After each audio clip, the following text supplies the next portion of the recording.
Hi everyone, it's Lauren from Coffee Cake Quilt Company, and I have another day to unbox with all of you for Jenny's Countdown to Christmas, which is the Missouri Star Advent Calendar.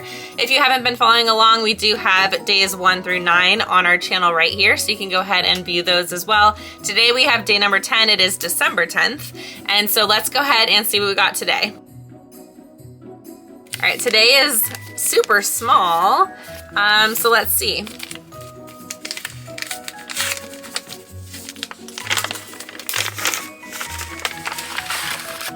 Okay, it's one item. Ooh, those are so cute. Look at these little snips. All right, nothing on the back. These are adorable. Aww. Okay, so we have these cute little snips with Chuck right there. All right, it looks like we have the Missouri Star right there. Hopefully you can see that. And a cute little tassel. I love this. Super cute. Let's see the quality.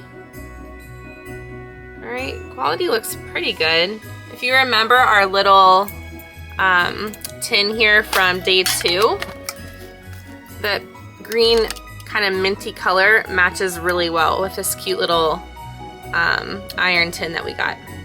All right, so that's a really small little gift, but it's a cute one. Let me know what you think down below. And then our question for today is, what is your favorite color? My favorite color is pink. It used to be green. I still love green a lot, but pink is definitely where it's at. Let me know down below in the comments what your favorite color is and what you thought of this box. Thanks so much for watching. Stay tuned for day 11 tomorrow, December 11th. Thank you so much. Bye, everybody. Have a great day.